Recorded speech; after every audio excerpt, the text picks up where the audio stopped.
All right. The Steph Johnson Band. All right. Woo! What a day. I'm Scott Lewis. I'm the one of the hosts. Thank you. One of the hosts of the Voice of San Diego. I got a fan. Yeah, thanks. Thanks for coming. Yeah, they're back, aren't you? So Politifest, huh? Thank you all for coming. 2018 Politifest. This is the relaxing time. So we are going to have some fun and just have a good discussion. How many of you guys went to the Soccer City SDSU West debate? Whoa, that was fierce. That was fun.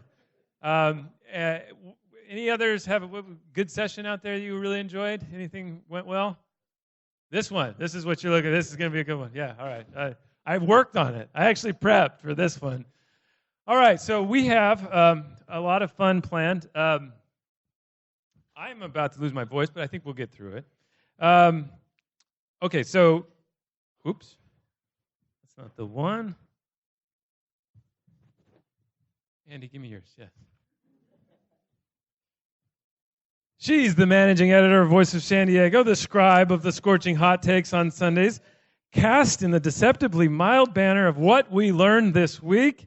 Don't you dare go to Taco Bell without getting her something. She's Sara Libby.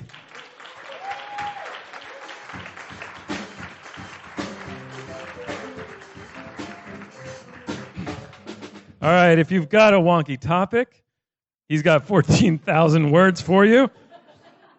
He'd write more, but since that time Sara stabbed him, he's been keeping it a little tighter.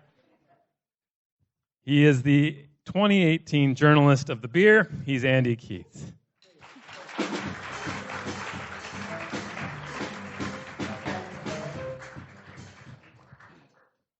All right.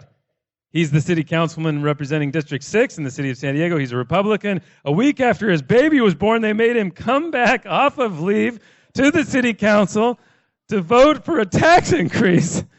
And they didn't even have the votes to pull it off. He's good at poker, I hear. He's Cate. Come on up.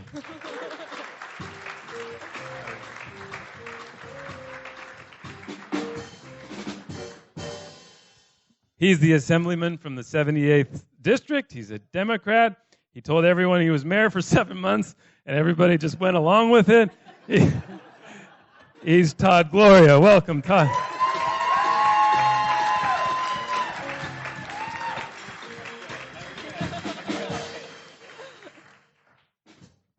He represents the 52nd Congressional District. He was the first city council president in San Diego. If you ever get a giant water bill, he may have some advice for you about what to do. Scott Peters, welcome.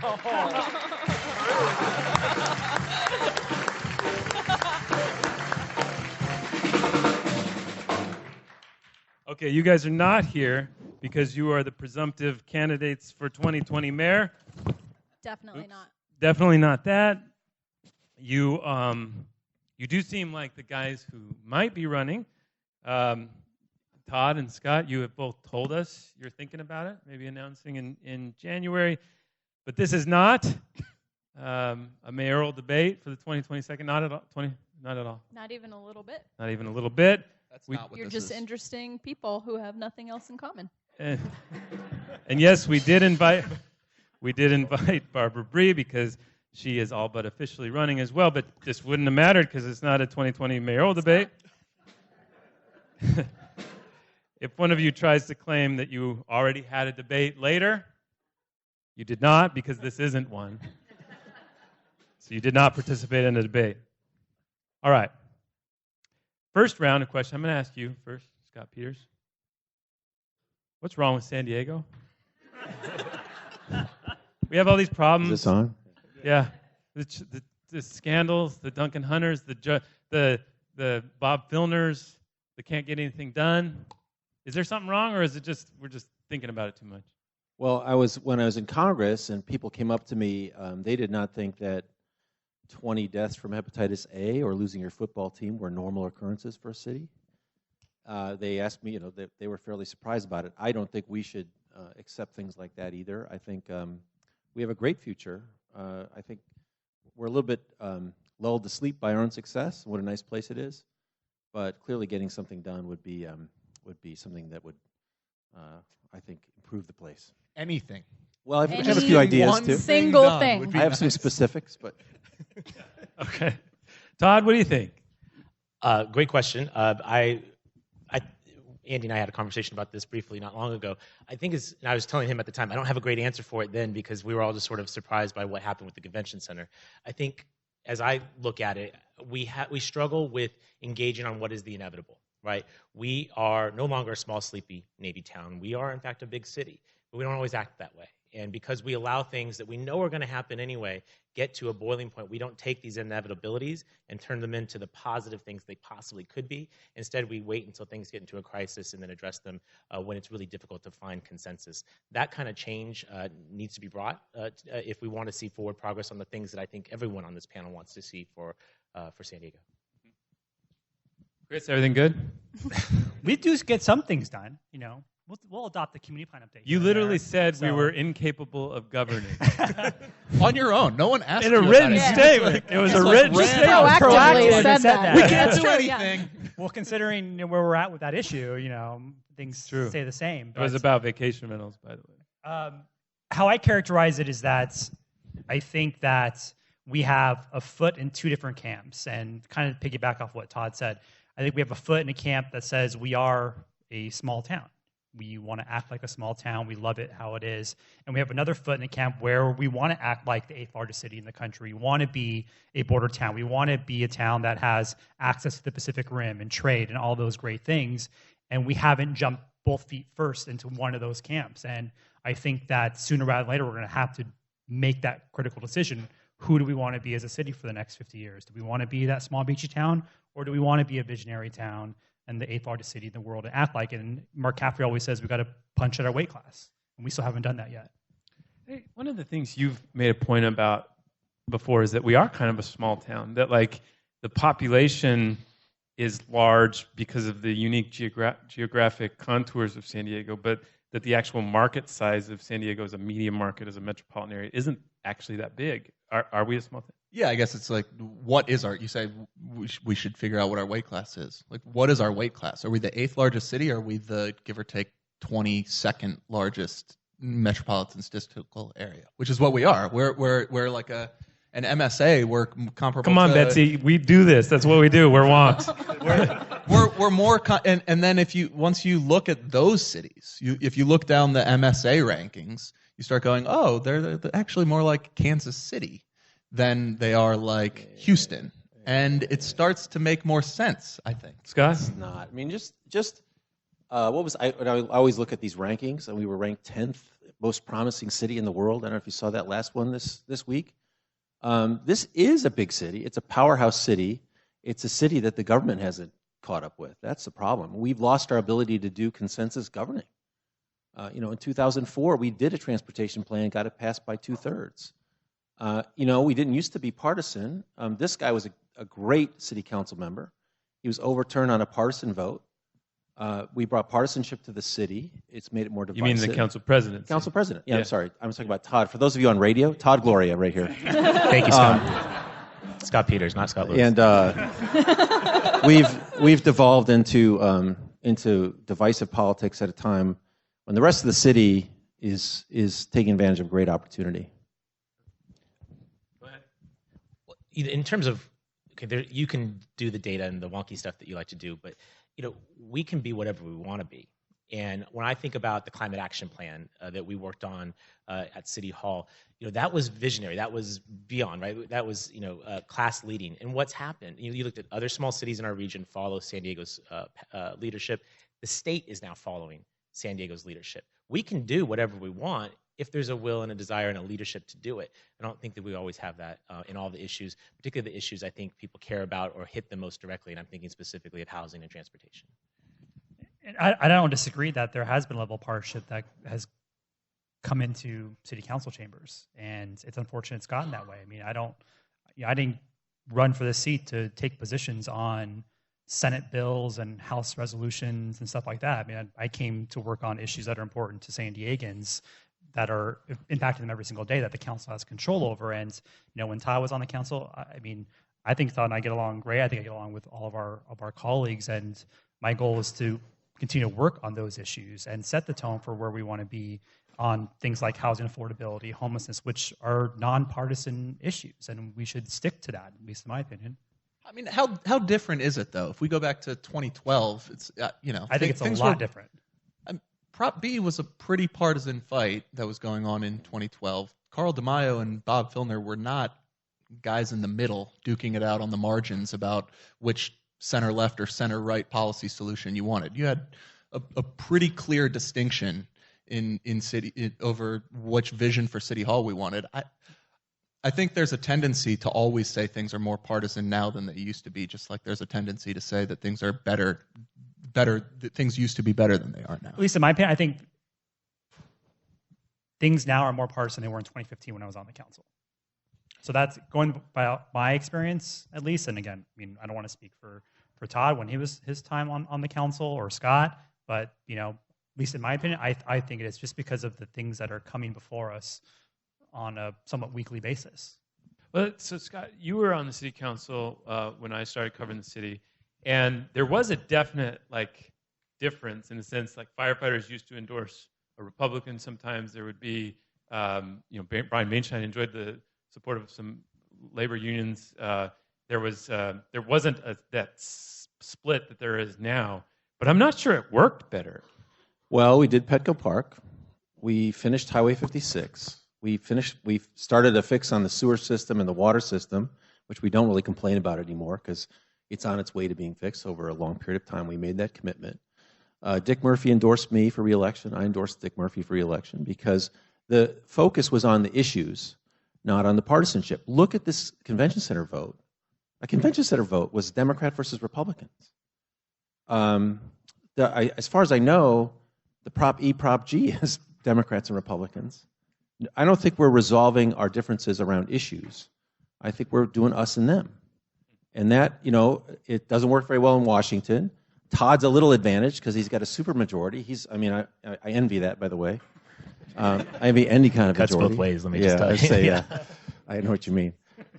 We could have different problems in January. But I'm just saying, look, we got to get back to finding a 2/3 mindset that we're going to agree. And what I'm concerned about with this convention center homelessness thing is that it's obviously the best proposal to deal with the convention center and get homelessness funding and get voted on, but it looks like everyone's going back to their corners. And I think we're on our way to not getting anything done. Well, thank God we've got 2.5 years to spend talking about it. Yeah, there you go. And it was right before us, too. Just a damn shame if we had to talk about something else. All right, quick rapid round. Do you miss the Chargers? Peters. Yes. Todd, do you miss the Chargers? I'm gay, right? So you're just torn up. I don't like. Which uniform did you like? The fabulous one? I don't know. the fall 2017 line? Yeah. I don't know. Listen, this is not my thing. You asked a direct question. I mean, of course I do in the sense that we lost something to Los Angeles, right? It seemed like a loss for San Diego. But we're not defined by professional sports. We didn't, sell out to a billionaire who didn't need taxpayer money in the context of a massive homelessness crisis. So, it's sad. My dad grieves it every day.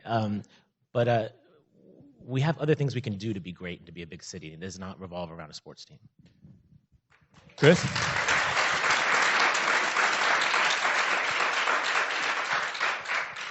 I do miss the phone calls and the ads that were Yeah? against me. Yeah, that was a lot of fun. Yeah, they that went was in. a lot of fun. Great Forgot time about for that. everybody. Great time. I do and I don't. I'm kind of similar with Todd. I mean, I grew up watching the Chargers and huge football fan, but at the end of the day, I don't think that the team did themselves any favors. And so their actions I don't miss. Can I actually answer beyond my yes since everyone else did? He's a rule follower. All right. Look, we didn't lose anything by doing Petco Park. was very similar. We invested a large amount of money into a private-public partnership. We got more investment. We got more tax revenue from the investment that came from Petco Park than we pay every year in debt service. And we helped build a better downtown. We never thought about what we could do with the Chargers' first offer of $650 million, concessions of another $200 million in the context of the downtown project. That was $850 million that we don't have to spend now on a stadium. And you know what we're doing now? Trying to find $550 million for San Diego State to build a stadium. If you took the $850 million, you got San Diego State to pay $100 million, you almost got the whole stadium paid for without selling off any property there. You could still have done San Diego State. And, you know, you'd have the problem solved. You'd still do a river park and everything else. You wouldn't have given up anything. We didn't think ahead that way. So who would you blame for that? Well, I think, look, I think You Spanos you can do it. Spanos couldn't be worse in terms of PR, right? But I don't think there's any of you who would want to go to lunch with any of the NFL owners. I mean, they're just not great people. But every other city manages to work it out, and I just think we didn't have any leadership. We didn't have the right leadership of the city. We had people starting out thinking they were going to fail instead of thinking how they were going to get the job done. I think it would be fun to go to lunch with Al Davis Jr. I want to say that. That would be something I think I could enjoy. Mark Davis, P.F. Chang's. I was just going to say, I mean, as one who wanted to actually have a conversation when proactively called Dean Spanos and wanted to reach out and have a conversation to see if we can work things out, because I mean, they didn't do any type of outreach whatsoever. I will tell you, there's a clear difference between how the Padres act and how the Chargers act. I mean, my first few months on the council, the Padres proactively came out and just wanted to introduce themselves. I had to beg, borrow, and plead to get a meeting with the Chargers, and that never happened. Instead, they spend money on a campaign to run ads, say that I'm the one who's driving San Diego Chargers out of town. So you're both against Measure E and for Measure G. Do you have a... I'm not taking a position on it, and I think I like actually both aspects of both of them. You know, I think that the issue with San Diego State and growing is a huge concern, and how to figure that out. When it comes to Soccer City, I like kind of the vision of it and having a lot of density in that area and going after those units, because that's something that we need. So, you know, I'm one of those ones that I think actually both are probably going to fail, and we'll have to start over again and be in a position to act on it beginning in 2019. Okay. Well, we need to get somebody from the audience. Do we have any volunteers? We're going to do a little game. You want to do it? All right.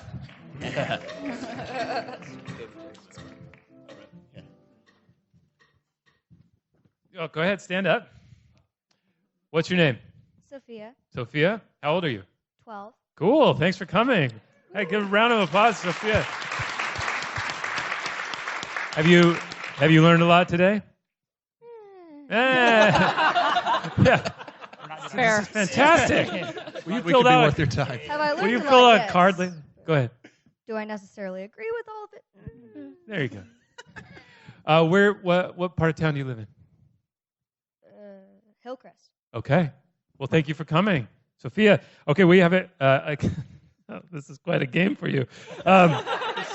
This started about a couple years before you were born. Great. Let's see. The Mayor and a broad coalition of labor unions, hotel groups, and homeless advocates are championing a ballot measure that would raise hotel taxes in the city of San Diego. So when you stay in a hotel, you pay a bill, and you pay 10.5% if you stay here to taxes, and then 2% in addition goes to this hotel thing I'm not going to get into. Golly gee, should I pass on the mic now? What's that? Golly gee, should I pass on the mic now? Yeah. You're good. Yeah, you're all set. All right. That money, if the increase goes forward, the money would fund an expansion of the convention center, homeless services, and road repair. Have you ever gone to an event at the convention center? Comic-Con or anything? Okay, cool. No, I tried to go to Comic-Con. All right. It's hard. Yeah. So for 16 years, the city of San Diego has been trying to raise the hotel tax, and it has not gone well. We're going to play a round of real thing or not. You have to say real thing or not, Oh, okay? Yay. Killing us. Sophia, you're doing great. Yeah, this is... True I'm enthusiasm. gonna make a cry great all voter night one day. after I'm done with you. All right. Okay, this is real or not? A broad coalition of hotels, the tourism industry, city unions, arts groups supported a measure that would have increased the hotel room tax by 2.5%. It got 64% of the vote, but it needed 2/3. It failed. Was that a real thing or not? Was this also 2 years before I was born? It was, yeah. Yeah. Wow. Yeah. Or it was fake. Or it was not a thing that happened. Okay. Real thing. Real thing. That one was real. A broad coalition of hotels, the tourism industry, city unions, I already did that one. A tourism industry leader, Mike McDowell, swore after that experience that he would never try to get 2/3 of vote for a hotel room tax increase again. He later supported a special election to get 2/3 vote for a hotel tax increase. Is that real or not? Guessing by the amusement in your voice that it's real? She's good. Bingo. I think she sees right through me. I think she sees into my soul. I'm gonna cry. Okay. City Councilwoman Donna Fry decided to put up her own hotel tax measure. The City Council agreed to put it on the ballot. It also would have raised the hotel tax 2.5%, but it didn't guarantee the money would go anywhere, so it only needed a bare majority. It failed. Real thing or not? Real? Yeah, that was real. It's all All true so far. The It's city real. council and mayor, recognizing that voters are just not into increasing the hotel room tax, decided to create a special business improvement district, a way to implement the tax where only businesses get to vote on it. They call it the tourism marketing district, effectively raise the tax 2%. The hotels still called it a tax on their bills to clients. Real thing or not? Again, the amusement in your voice. Yeah, that was real. Buoyed by that success, they decided to do it again and raise the hotel tax without a vote of the people to fund an expansion of the convention center. They raised it 3%. Notorious anti-tax members of the city council said it wasn't a tax, it was a self-assessment. The city attorney decided it was a tax. He sued himself to see if the court thought it was legal. The court said, no, it's not. Real thing or not?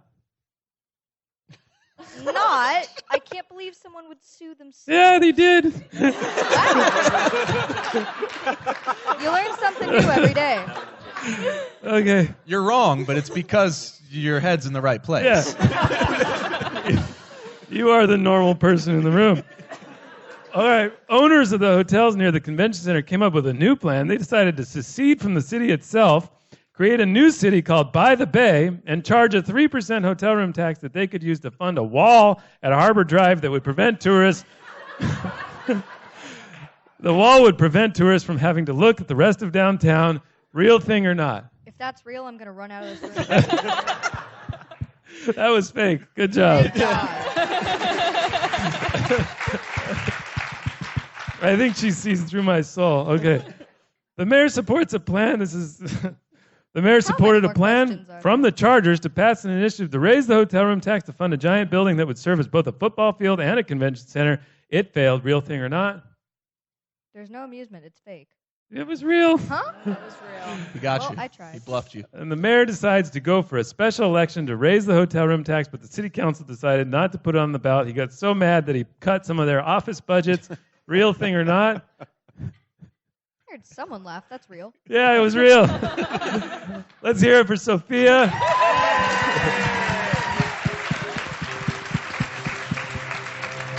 I have good news for you. You just won a Voice of San Diego t-shirt. Don't shrug your shoulders. This is prized. Okay. Sophia, we'll talk to your agent. You might have to become a permanent fixture on this show. Yeah. Oh, Chris. They literally called you in. You were on baby leave. They're like, come do this. And then it didn't work. You had to not like that. You should ask her if she liked that or not. To the radio audience, he's pointing at his wife. His wife and child are here. You know, it was important, an important vote, and I was surprised at the outcome. You know, I really thought that Chris Ward could have found a way to call from the Cook Islands. You know, but I don't. You know, They Yeah, don't that have was phones there. I forgot to put that in there. He was in the Cook Islands, and they don't let you call in for council meetings if you're not in the United States. I actually didn't know But that. there was I didn't know somebody who that. called in. That's what they Mark, said. From Mark called in Ohio. from Ohio. From Ohio, Yeah. Yeah. which Yeah. is part of the United States. Yeah. It is. Yeah. I went to college there. You're right. He could have. I didn't put the Cook Islands in here. So, yes, it was frustrating. I'll say that. I bet. You don't want to elaborate? You're Uh, good. I did. I came in, I didn't shave. It was, why am I here after this vote? Thank God there's no public comment afterwards, and we sit around for it because I want to get home. But it was frustrating. We thought that this is something that everyone had to agree with, and I will say, look, the idea that some of my colleagues decided to say that this waiving of council policy was outside the norm and we shouldn't do that, I think was not a fair assessment of why they were voting no on it, because we waive council policy all the time on issues. Assemblyman from Sacramento, were you woke up that morning certain that the vote was going to pass and there was no reason to get involved? Yeah. I think, yeah. When I was on the council, if you had business and labor, Republicans and Democrats, in agreement in this coalition that's kind of come around the convention center, that typically sort of sailed through. And so, yeah, I was surprised. I think we had that conversation shortly thereafter, and I was still sort of scratching my head because something's changed. And I still haven't really put my finger on what that is. Obviously, there's going to be another conversation that Chris will be a part of soon. But I think Scott and I had a conversation recently where it's just kind of, that's unusual and different than in the past, and I'm not sure that it's good. It doesn't seem good. Yeah. You were shaking your head that you were shocked that they didn't put it forward.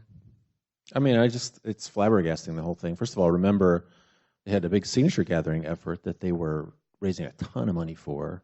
And all of a sudden we start getting calls, can you take petitions to your office and get your staff members to sign them? This is not good. That's not a good sign. But everyone else can get their signatures signed. That was not done.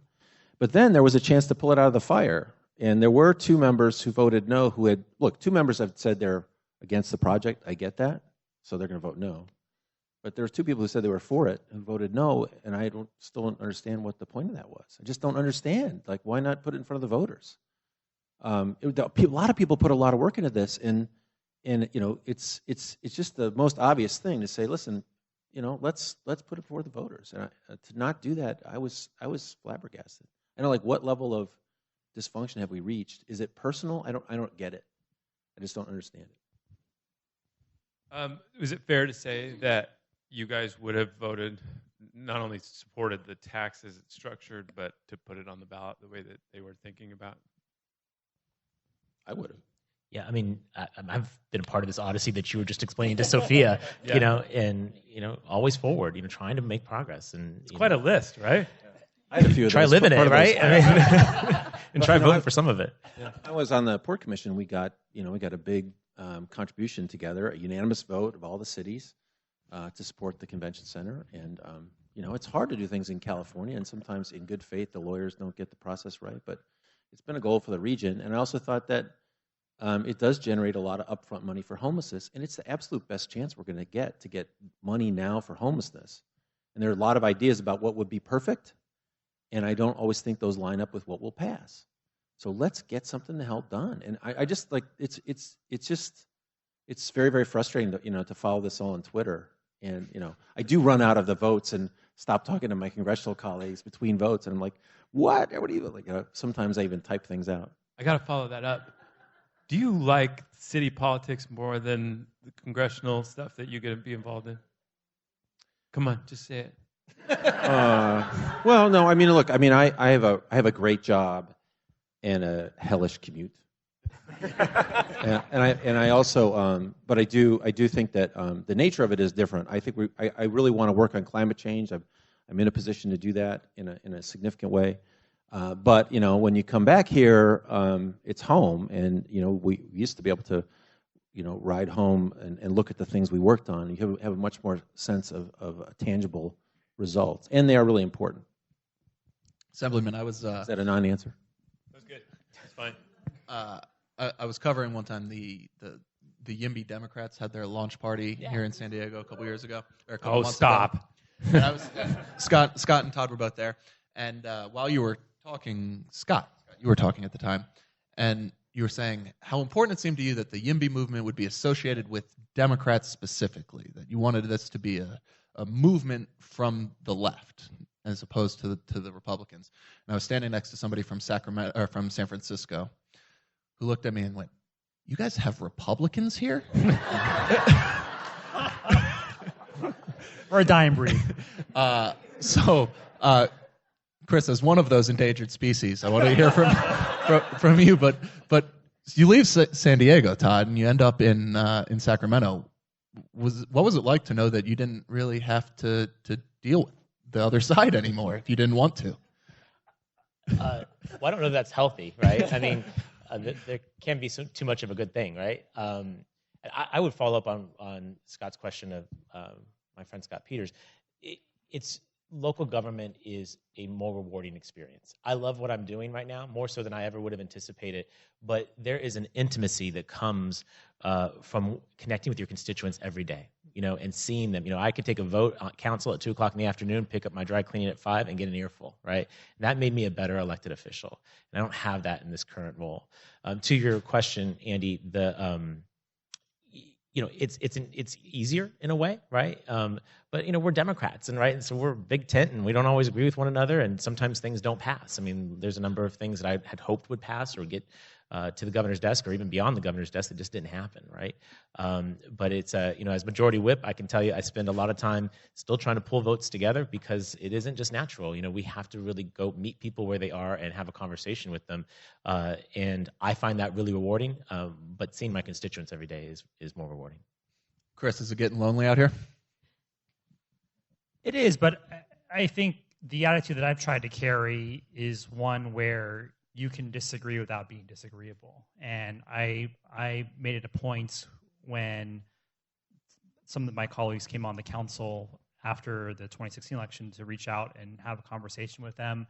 I think myself and Chris Ward get along really well. Our families have gone out to dinner together, and we work well together. I think I respect Todd and Scott. I think they're great at what they do, and I think you can have that healthy type of conversation and disagreement on different issues, and know that you can come back and work on something the next day. And that's why, at least I love local governments. And Todd's absolutely right. I mean, it is really rewarding to be able to meet folks that are going to be in your community for a long time, and you're going to work with them even after you're out of office on issues to make your neighborhoods better. Anybody from the audience want to play a game? Yeah? All right. Boom.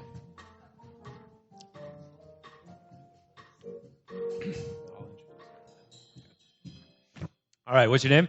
Deborah, Deborah? What part of town are you visiting from? City Heights, Kensington. You might remember me from the Whistle Stop podcast. That's right. Right. Professional game player. Yeah, that's true. You just had such a great time last time. Oh, yeah. We got prizes this time. Yeah, there's, assuming you don't mess it up too badly. Yeah. Not that hard. All right, Andy, go. All right.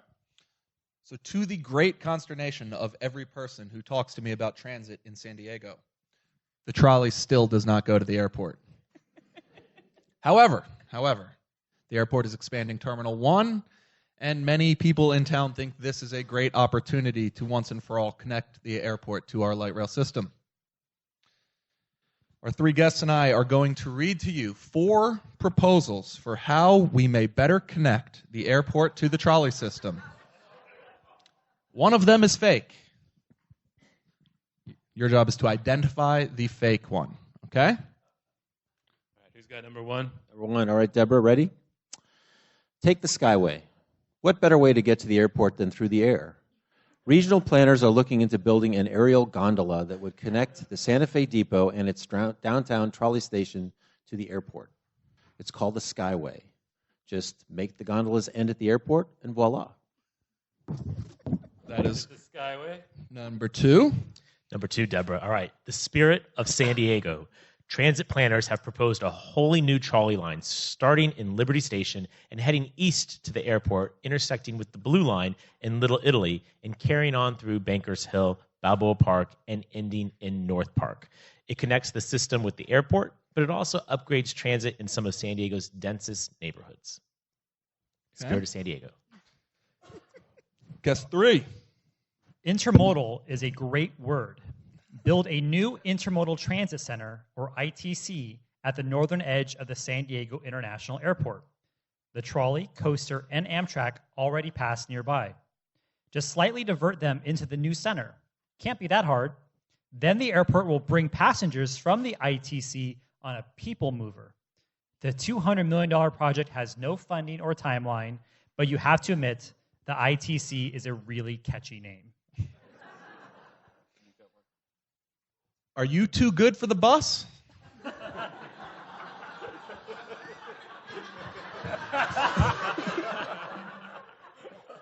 MTS already runs the well-used 992 bus from Santa Fe Depot, where every major rail line stops to the airport. Terminals using Harbor Drive. Just give the bus its own dedicated lane on Harbor Drive, allowing it to skip congestion and run more frequently. Cheap, and if it's successful, we could eventually turn the dedicated bus lane into a light rail line anyway. So which one is fake? The Skyway, the new trolley line, the Intermodal Transit Center, or the bus? Boy, am I glad I listened to yesterday's podcast. Oh, shit. And unfortunately, Todd Gloria, Assemblyman Gloria's proposal, I believe, is fake. But you notice the Skyway is real. Loves skyways. San Diego loves the gondola. It seems impractical to get to the airport. The airport? This was also one with a dead giveaway because, like, of course, the convenient one that would benefit people, like an expansion of the rail line, is fake. Obviously, that's not real. All right, well, you are correct, and you get a T-shirt.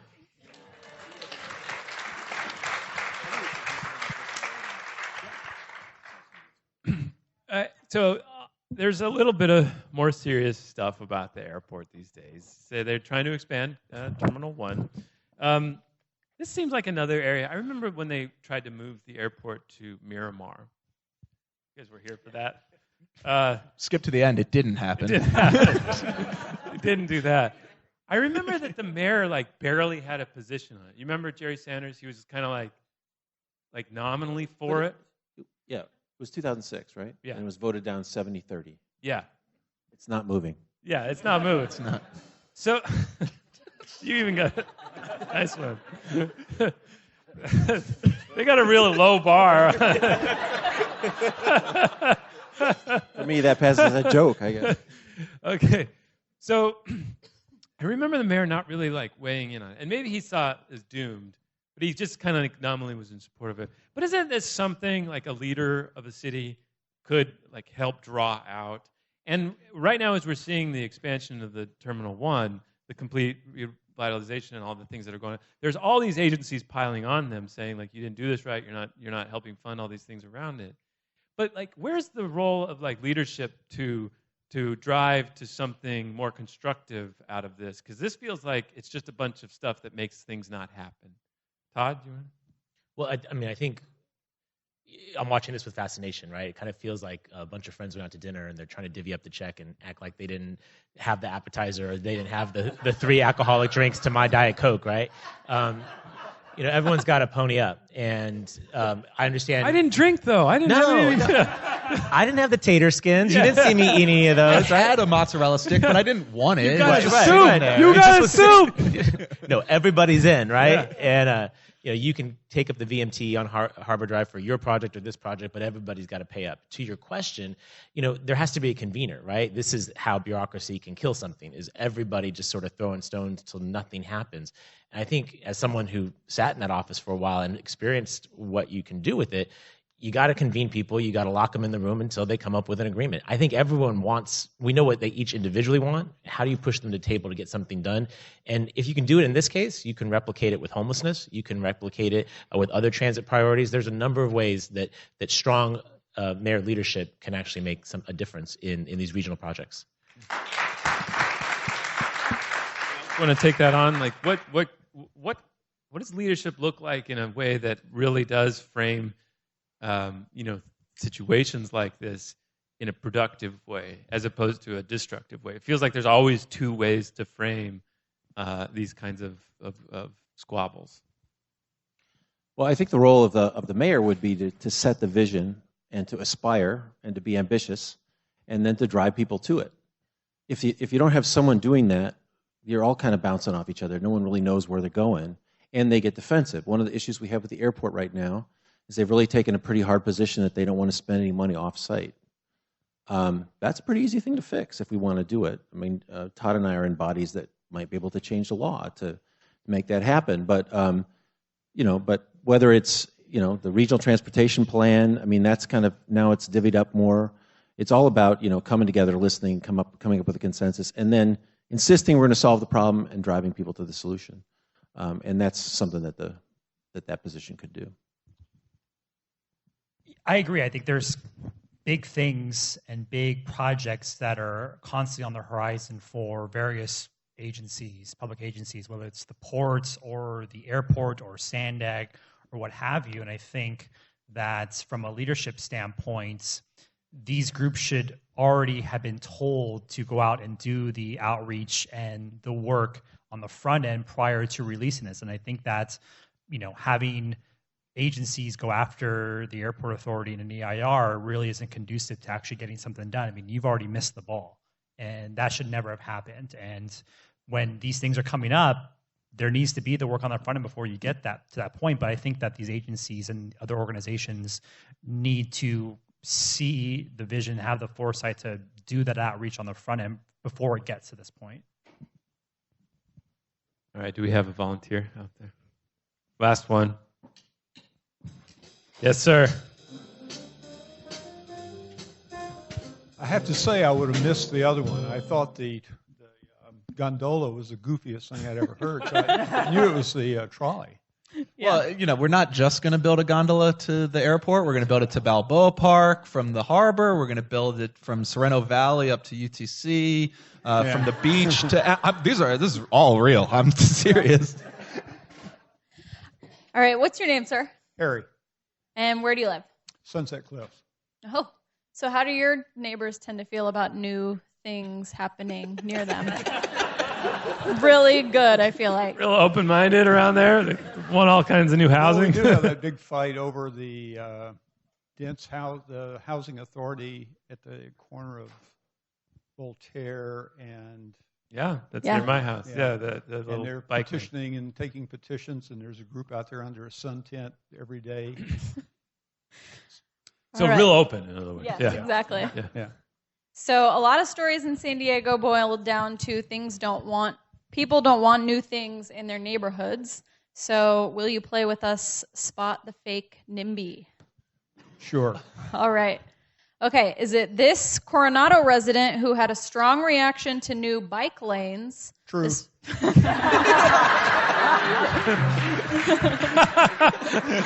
I feel good about your instincts. All right, this person said, it's very similar to personally taking all 3 of my daughters to a tattoo parlor and having them completely body tattooed. True. Okay. That's the painting of bike lanes onto asphalt. Yes. Is it this business owner upset over a busy Encinitas ice cream shop whose customers sometimes stop into her hair salon to use the restroom? This person said, we can't pay for all of their people to wipe their butts with our toilet paper. It is just too much. Is it this South Park resident who had this worry about a new Target Express store in the neighborhood? Chains are like rabbits. They only repopulate. It is not just Target. Soon it will be Starbucks and it will be drive-thrus. What if IHOP wants to come? Can you even imagine?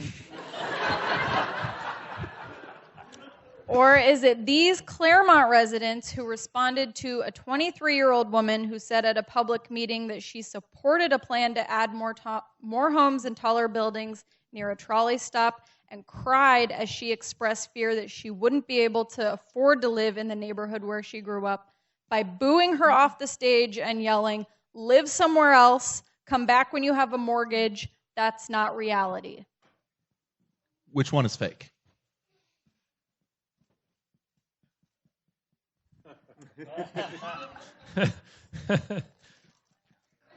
Yeah, behind me is saying the same thing I think, and that is that they're all true. One of them is fake, although I did pull it from fact-based websites. It was So the the- South Park resident. Yeah, the Loosely IHOP. fact-based websites. Loosely fact-based website, yeah. It was Creative IHOP, nonfiction. which I, as a South Park resident, would welcome. That I'm happened, the didn't only it? one that got tricky questions. I made the quote up, at Yeah. least. It's Yeah. probably a real sentiment that exists. I have some memory of a public They meeting. did. that I Yeah, you have a Yeah. strong They didn't like the reaction, target. The quote that's was clear. fake. So. It might have been somewhere. I don't know. Yeah. I'm pretty sure I lived There that. definitely Wow, was we've got opposition some- to that target. We've got some backlash out there. Hecklers. Suddenly. Yeah. All right, I want to ask about that, though. You guys all, I think, have a vision of the housing crisis being solved with more construction of housing. But this isn't. This is real. You know, a lot of and you guys that represent the coast have seen it. There's a fierce and passionate defense of the way the neighborhoods are and the way things they feel they should be. And so how do you at all balance that with the need to, as you would think, to balance the costs to build thousands and thousands of homes? What's the triangulation that needs to happen to make that work? Scott, you want to take it? Well, we have to deal with the simple truth that if our city is to prosper, we have to do a real transportation plan that enables us to get around without, I got more. Wait, I'm just getting started. wait till you see how Without they growing react if you further wanna- and further out to Temecula and Murrieta, that's just not going to work. That's going to necessitate that we build a real transit system like Washington, D.C. did. They laid it out 30 years ago. They had a few lines, and then they striped it out. Ours could be overground dedicated lanes, but it has to be, we have to dedicate ourselves to a develop around it. And we have to explain that to people. So part of our role as public officials, whatever role we're in, is to be teachers. And then to declare we're going to solve it. Because the easiest thing in the world is to get yelled at and back down. And that's the typical thing. It's much harder to do that from a district level, to take that battle, than it is if you're united as a city and everyone's taking their battle. But the other thing I would say is, let's not think of it as a battle. Let's acknowledge that neighborhood quality is the most important value. And let's also explain to people how these new investments of housing are going to make your community better, your neighborhood better.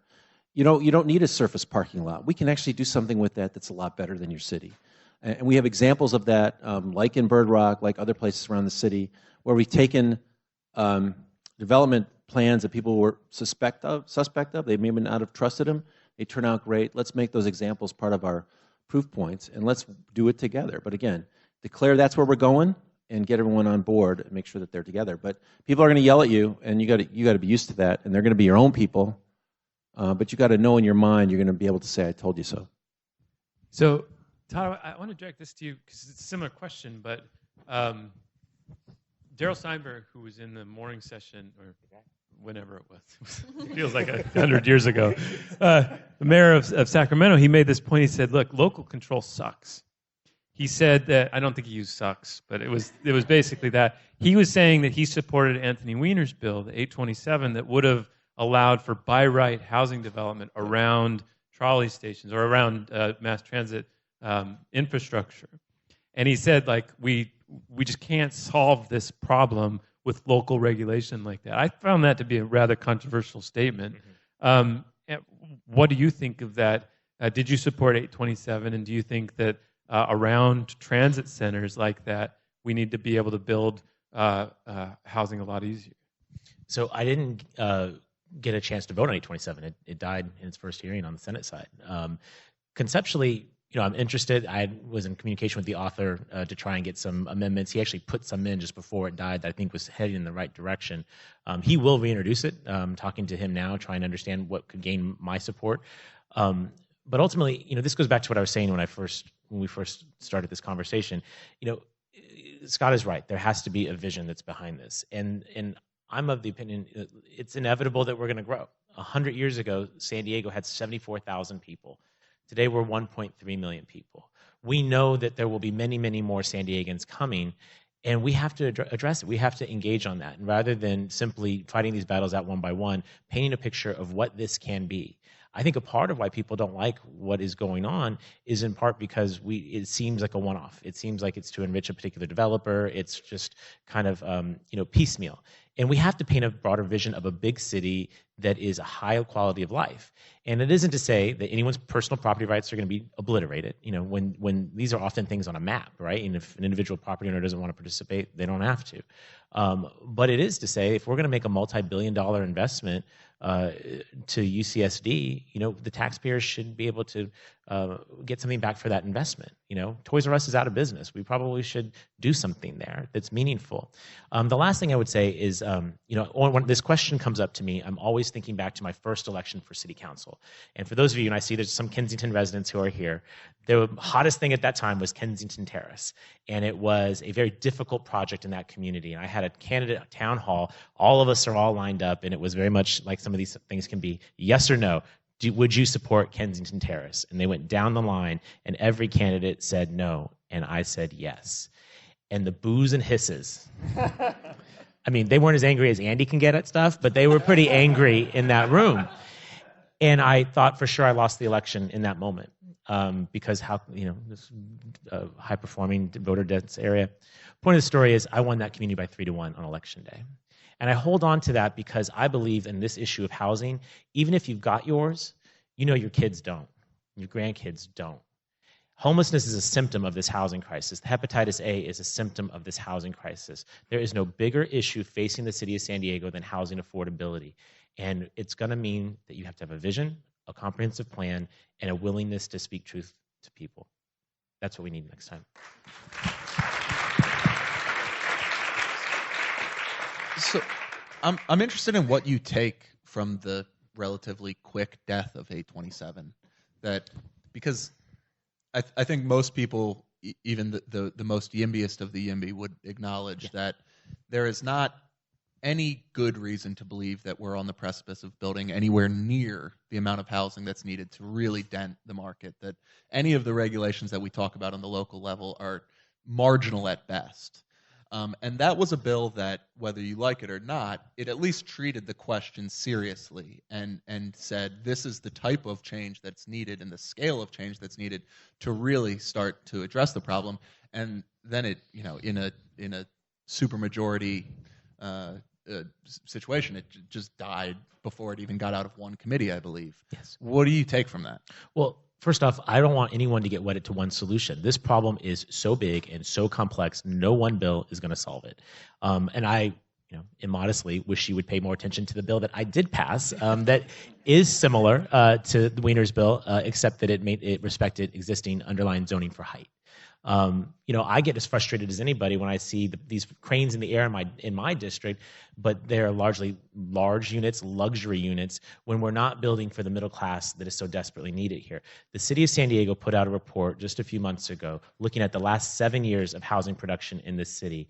In 7 years, we built 28,000 units for above average income San Diegans.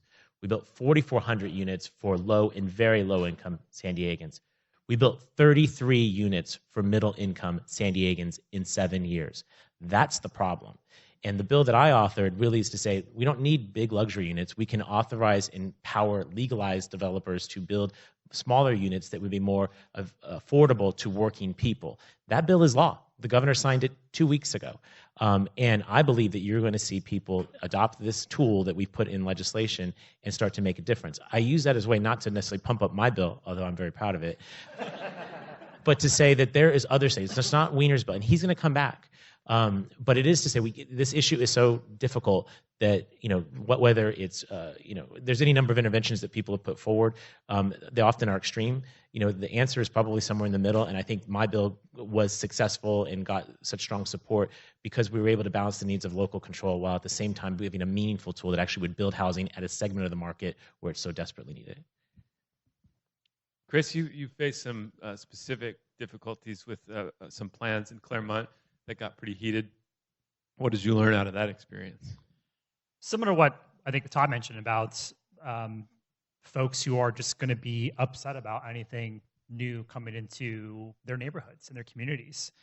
I got a taste of the wrath of that when I came on the council. One of my first votes was on One Paseo. And especially when you're the guy that makes the motion on One Paseo, you're not very well liked in Carmel Valley sometimes when you go up there, but it was something that was needed, I believed. And I think from a visionary standpoint, we ended up getting half Paseo instead. Yeah. True. True. Exactly. From a vision standpoint, I think there is work that's being done, at least throughout our communities, in identifying locations and setting the tone for what the vision is going to be. I'll give you an example. We're going through the Kearney Mesa Community Plan Update right now, and hopefully the draft will be released by the end of the calendar year, but we're looking at the potential of adding 15,000 units in Kearney Mesa, having housing right on Convoy, and be able to buy a home on Convoy and live in a very, very vibrant neighborhood and community. In Mira Mesa, we're looking at adding 7,000 units in two projects in Mira Mesa, and potentially even adding residential units in the Serrano Valley area and make it easier for folks to get to and from their life science jobs. But the thing that we have done in those respects is to do the necessary outreach on the front end and have conversations. And when it comes to, say, for example, permanent supportive housing units, I would say that the folks in the downtown area are pretty used to having conversations about what permanent supportive housing is. When you go to Claremont, folks don't know what permanent supportive housing is because they've never seen it before. It's not in their community. It's new to them. So there needs to be work on the front end. And actually, I give a lot of credit to Wakeland in that project because they did do the necessary outreach. There were some bumps in the road, but to try to address some of the concerns that residents had and alleviate any fears that they had about what actually is permanent supportive housing. Well, I've had fun. Have you guys had fun? Yeah.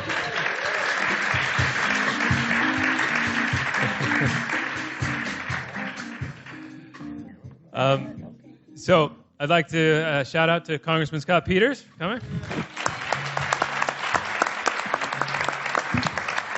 Assemblyman Todd Gloria. And Councilman Cate. And the Steph Johnson Band. I also want to give a thank you to somebody you may not have seen today, Anna Gomez. Anna did an extraordinary job pulling this whole thing together. Also, a thank you to Kinsey Moreland. She's around here. She was a big part of things.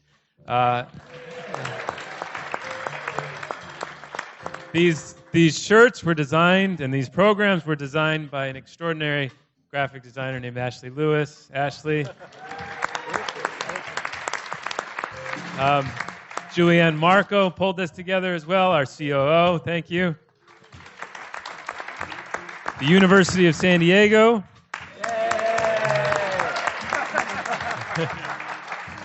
Oh, yeah, you got alums. Yeah, isn't that cute? All right.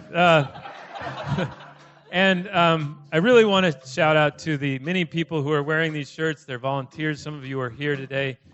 It is profoundly moving to me that I help run an organization that people want to help this way, and it means so much for me that you guys did this today. And thank you to the volunteers.